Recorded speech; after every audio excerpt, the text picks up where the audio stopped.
الحمدللہ آج کے اس پروگرام کا عنوان ہے آدم کا مزار کعبہ ہے، چھٹا حصہ، اور 11واں حصہ ہے مسجد اقصی اور نماز کے عنوان سے۔ اعوذ باللہ من الشیطان الرجیم، بسم اللہ الرحمن الرحیم۔ الصلاۃ والسلام علیک یا سیدی یا رسول اللہ وعلی ازواجک و اصحابک و آلک یا سیدی یا حبیب اللہ۔ الحمدللہ لاہور شہر میں آج بروز اتوار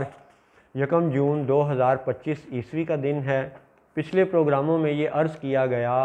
کہ قبلہ کی تبدیلی آل یہود کا بھی رد ہے اور قبلہ کی تبدیلی آل سعود کا بھی رد ہے، اور اللہ تعالیٰ کی یہ شان ہے کہ واللہ خیر الماکرین ہونے کی شان میں وہ یہ ظاہر فرما رہا ہے، دکھا رہا ہے دنیا والوں کو کہ 150 سال سے یہ چند وہابی، یہ جو امت مسلمہ کا شاید 2% بھی نہیں ہے، یہ قبر اور مزارات کے حوالے سے یہ جو وسوسے پھیلا رہے ہیں، ان کی اپنی حالت اور کیفیت یہ ہے کہ جس کعبے کی طرف یہ رخ کر کے نماز پڑھتے ہیں، جس کعبے کا یہ طواف کرتے ہیں، جس کعبے کا یہ عمرہ اور حج کرتے ہیں،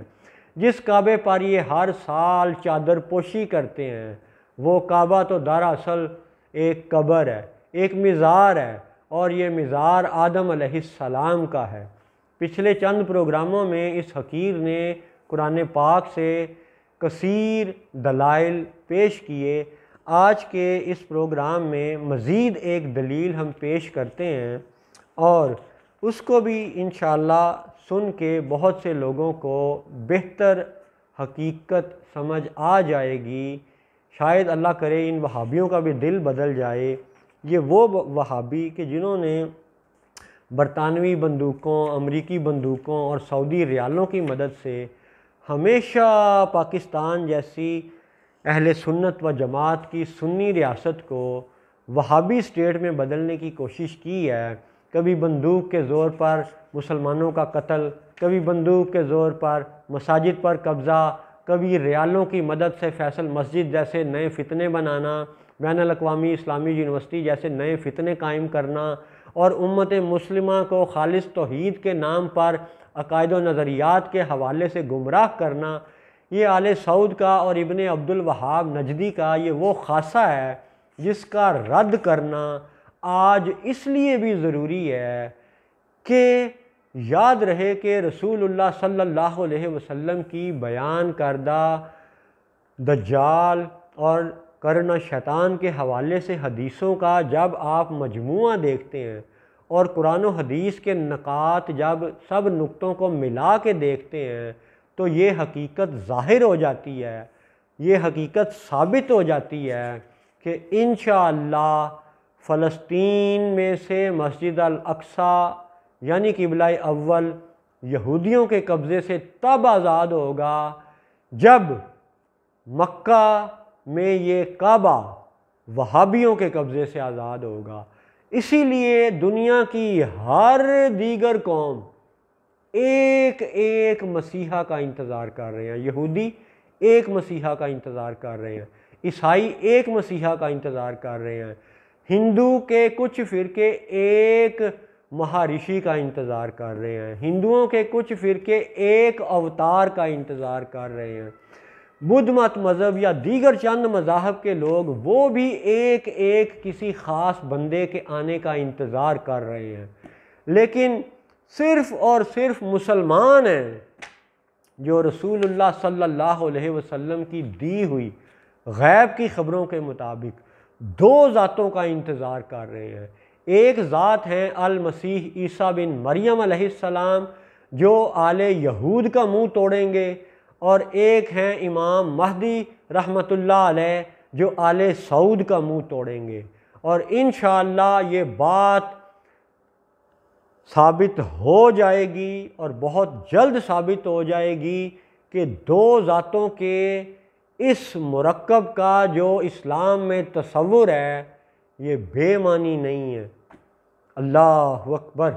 ان وہابیوں کی ایک مثال آپ کو سناؤں کہ جو وہابی یہ کہتے ہیں کہ جی دیکھو کعبے کو قبر اور مزار بنا کے پیش کیا جا رہا ہے، کتنی بری بات ہے، شرک اور بدعت کو جناب ترقی دی جا رہی ہے، ان کا یہ کہنا ہے وہابیوں کا۔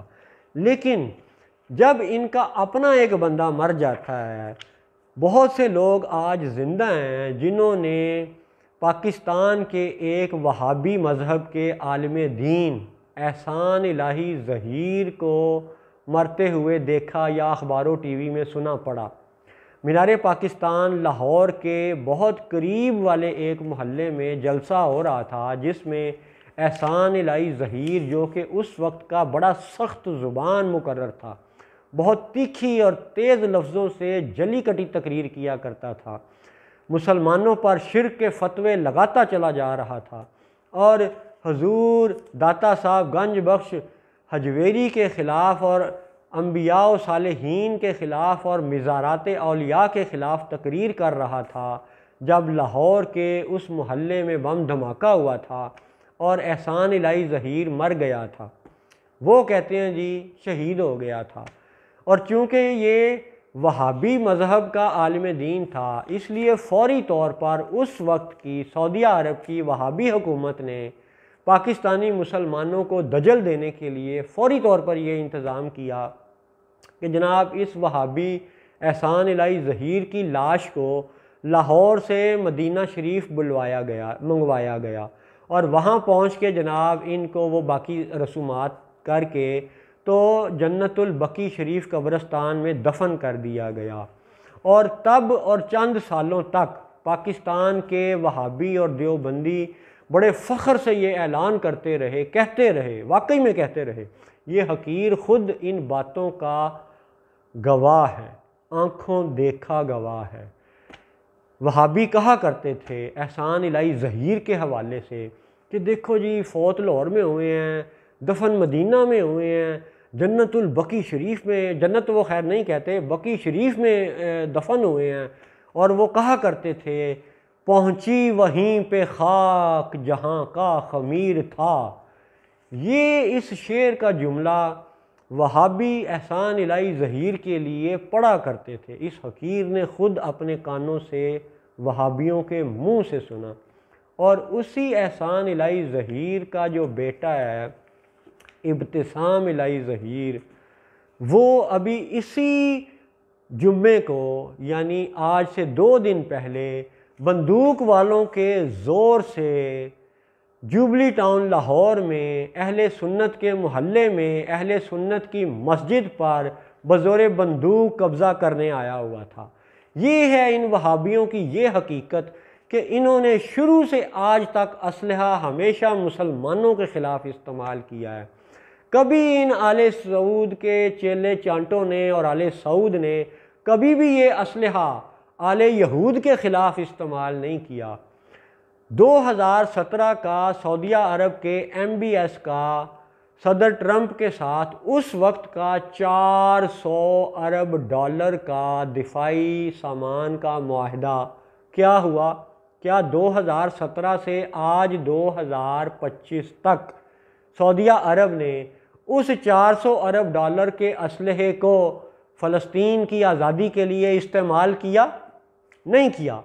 ابھی مئی 2025 کے اسی مہینے میں ٹرمپ جب دوبارہ صدر بنتا ہے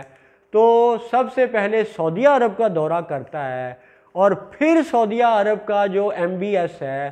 اب کی بار وہ $600 ارب کے دفاعی معاہدے کرتا ہے صدر ٹرمپ کے ساتھ۔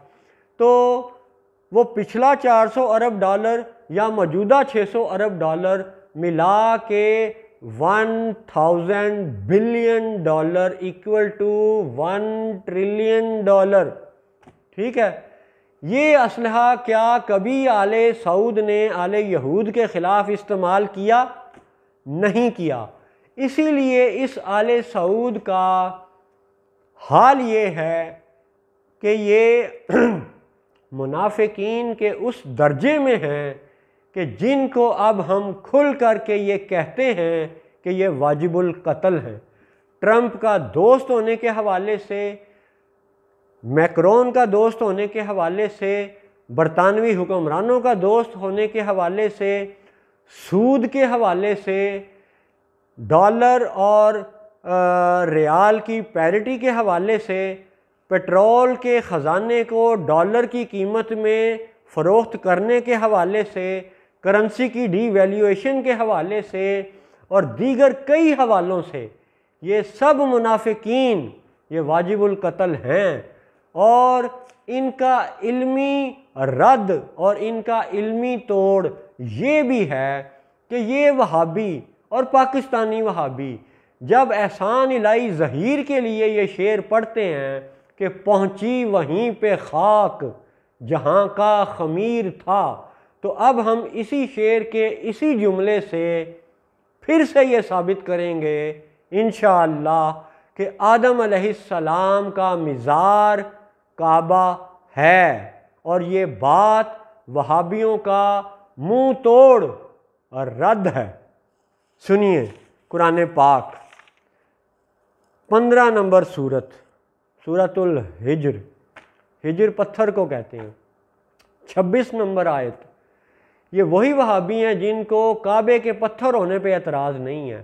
حجر اسود کے پتھر ہونے پہ اعتراض نہیں ہے، اعتراض ان کو صرف یہ ہے کہ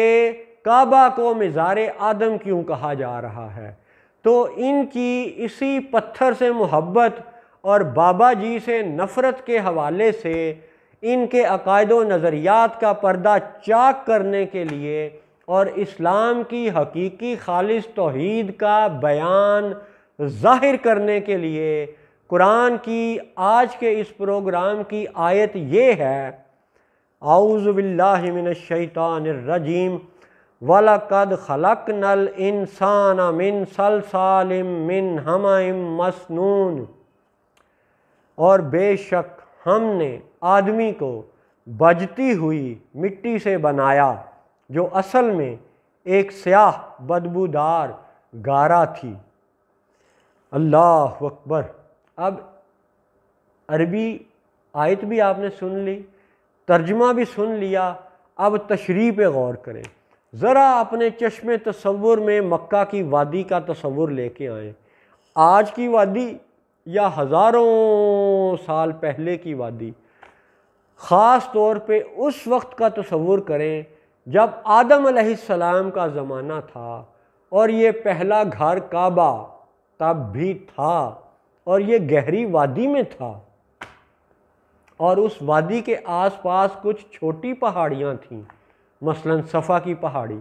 مثلا مروہ کی پہاڑی، اور اس کے قریب ایک بڑا اونچا پہاڑ جبل ابو قبیس بھی تھا جو آج بھی ہے، جو صفا مروہ کی پہاڑی، صفا کی پہاڑی کے انتہائی قریب ہے، وہ جبل ابو قبیس ہے۔ اسی پہ شق القمر کا واقعہ بھی ہوا، چاند توڑنے کا، وہ ہم بعد میں بیان کریں گے۔ آج ہم یہ بات کرنے جا رہے ہیں کہ کعبے والے پتھروں پر اور پتھروں والے کعبے پر وہابی کو اعتراض نہیں ہے، لیکن آدم کی قبر پر اعتراض ہے۔ تو اس قبر کی وضاحت اس سیاہ بدبودار مٹی والی آیت سے سنو اور سمجھو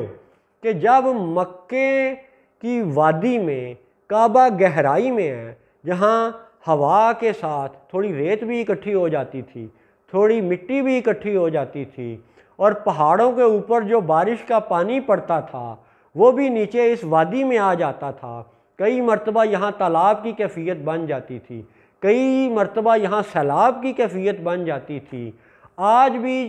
یعنی 100 سال پرانی تصویروں میں تالاب اور سیلاب کی تصاویر موجود ہیں۔ تو سمجھنا یہ ہے کہ جب بارش پڑتی ہوگی تو کیا جبل ابو قبیس کی اس ڈھلان جیسی دیوار پہ پانی رکتا ہوگا؟ نہیں رکتا ہوگا۔ کیا وہ جبل ابو قبیس کی جو کالی سیاہ پتھر کی دیوار ہے، کالا پتھر ہے، وہ لوگوں نے دیکھا ہے، اس سیاہ پتھر کی دیوار پر اگر پانی پڑے تو وہ تو پھسل کے نیچے چلا جاتا ہوگا نا، صفا پہاڑی سے پانی پھسل کے نیچے چلا جاتا ہوگا، مروہ پہاڑی سے پانی پھسل کے نیچے چلا جاتا ہوگا، تو بدبودار گارے والی بجتی ہوئی کڑکڑاتی سوکھتی مٹی کہاں بنتی ہوگی؟ یقیناً وہاں گہری وادی میں جہاں کعبہ موجود ہے، جو بیت آدم ہے، جو بیت اللہ ہے۔ اس کا مطلب ہے کہ جب ہم یہ بات کہتے ہیں قرآن کی اس آیت کی تشریح میں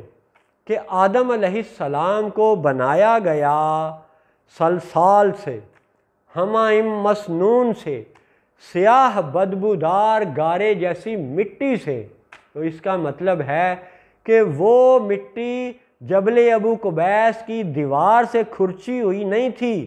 بلکہ عین اس جگہ سے لی گئی تھی جہاں آج کعبہ ہے۔ اسی وجہ سے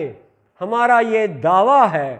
کہ آدم علیہ السلام فوت ہونے کے بعد اسی جگہ دفن ہوئے، کیونکہ پہنچی وہیں پہ خاک جہاں کا خمیر تھا۔ اور یہ شعر اگر احسان الہی ظہیر پہ یہ لوگ چسپاں کر سکتے ہیں تو قرآن پاک کی سورۃ الحجر کی آیت کے مطابق ہم مسلمان یہی شعر آدم علیہ السلام کے لیے بھی بصورت نعت پڑھ سکتے ہیں کہ آدم علیہ السلام جس گھر میں رہتے تھے، جہاں سے ان کے لیے سیاہ بدبودار گارے جیسی خشک ہوتی ہوئی بجتی کڑکڑاتی مٹی کو چنا گیا تھا، جہاں سے ان کے جسم اقدس کے لیے مٹی کو لیا گیا تھا، تو وہیں پہ وہ خاک پہنچی، ادھر ہی فوت ہونے کے بعد وہ دفن ہوئے۔ تو یہ شعر کا مصرع پہنچی وہیں پہ خاک جہاں کا خمیر تھا، یہ آدم علیہ السلام کی نعت بھی ہے اور قرآن پاک کی سورۃ الحجر کی تشریح بھی ہے۔ اور خلاصہ یہ ہے کہ آدم علیہ السلام کا مزار کعبہ ہے۔ اور چند جملے بصورت شعر اپنے بچوں کے لیے: تبدیلی قبلہ میں ہیں بہت اسرار، اول و آخر ظاہر و باطن کا ہے اظہار، سجدہ و نماز و عبادت کے یہ افکار، رخ آدم سے رخ احمد کے ہیں اذکار۔ یہ کون سے اذکار ہیں جو پچھلے پروگرام میں آپ کو قرآن پاک کی آیات پڑھ کے سنائی گئی ہیں؟ پھر سے ان کا ایک ایک حصہ سن لیں۔ فَلَنُوَلِّيَنَّكَ قِبْلَةً تَرْضَاهَا، دوسری آیت میں آپ کو یہ سنایا گیا فَإِذَا سَوَّيْتُهُ وَنَفَخْتُ فِيهِ مِن رُوحِي فَقَعُوا لَهُ سَاجِدِينَ۔